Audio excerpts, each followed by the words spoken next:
For today's test, the setup was the Blackmagic Pocket Cinema Camera 4K, which is shooting this right now, with the Metabones Ultra Cinelock Speed Booster. Here is the lens lineup. First up is what I call the gem. It's the Zeiss Classic ZF.2 21mm f2.8. I love this for my wide lens. Next, we have the elusive lens known as the Hollywood.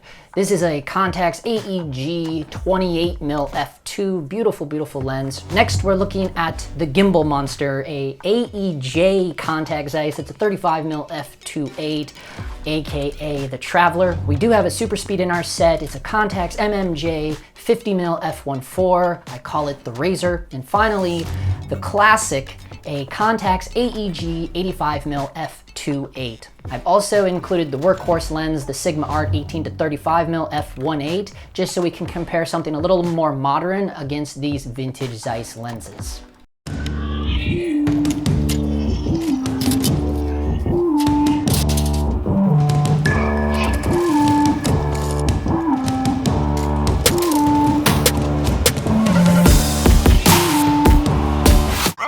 So you guys know I'm a huge fan of the Schneider Hollywood Blackmagic Diffusion filter. I've been using it for almost a year now, and up until recently, I've only ever had the 1/4 strength in my kit. But now I've picked up the 1/8 Hollywood Blackmagic filter, and primarily I did that because I've been reviewing some past footage, and I've noticed that the 1/4 HBM is a little too heavy sometimes, especially on certain focal lengths. So on the test today, we're comparing the HBM 1/8 to the HBM 1/4 on several different focal lengths.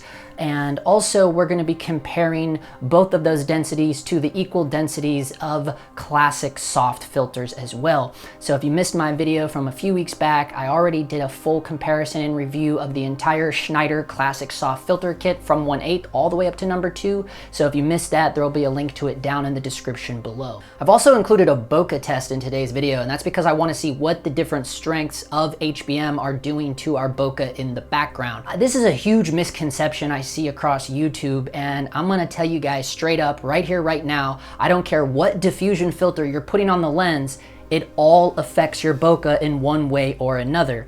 This is a little game I like to play when I'm watching movies or TV shows. I like to see if they're using filtration on the lens, and you can do this as well, and it's pretty simple. When they go in for the close-ups on any female actresses, if you look behind their heads in the blobby background back there, you'll notice usually the background, the bokeh is contaminated. It does have what I call dirty bokeh balls. Some people call it petri dish. There is always something going on in the bokeh, usually 90% of the time. And if they are in a scene with a male actor, you'll notice when they do the reverse coverage on him for his close-up, pay attention to his bokeh, and usually his bokeh is not nearly as contaminated. And the reason for this is because they usually use a much heavier density of filtration on the lens for close-ups of females, primarily because it just knocks down any wrinkles or blemishes, kind of smooths out their face a little bit. I actually know a First AC here in the LA area who, after his last shoot right before the shutdown, he said the lead actress on the movie he was working on came up to the camera department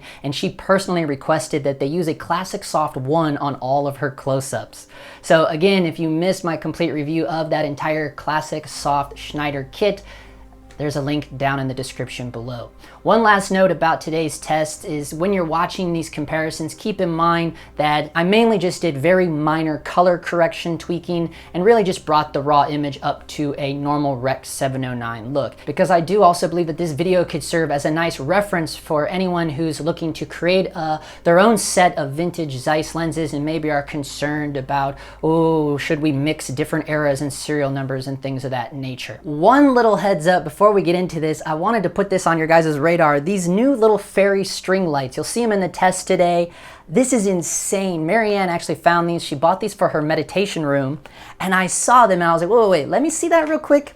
So check these out. They are 7 feet long. They come in a 12 pack, and they're only $11 for a 12 pack. Each one of the strands is 7 feet. So essentially you have 84 feet of awesome flexible LED lights. It's so simple, and they're not throwaways either. You can just swap out the battery with a simple watch battery, and they're just cool little twinkle fairy lights. As soon as I saw these, I instantly thought about shooting car interiors at nighttime. I just think this would be perfect for something like that. But also, you know, you can do tons of stuff. I mean, I used them in the test today. They're back there on the bookshelf. Much easier to put these up versus, you know, like the normal fairy light Christmas lights that you have to run a stinger to or something. These are so light and versatile. Even outside of the cinematography world, you could take these and wrap them around your bicycle frame so you don't get run over at nighttime. Take it from me, a guy that actually was hit on his bicycle. So, you know, I mean, this is pretty cool. I'm gonna put this on your radar. There'll be a link to them down in the description below. So I've digressed enough. Enjoy these tests and we'll see you in the next one.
Hey, if you're a fan of the channel and like to support, there's a couple different ways you can do that. The first and easiest way is to just hit that subscribe button and be sure to hit the bell so you get the latest videos as soon as they're dropped.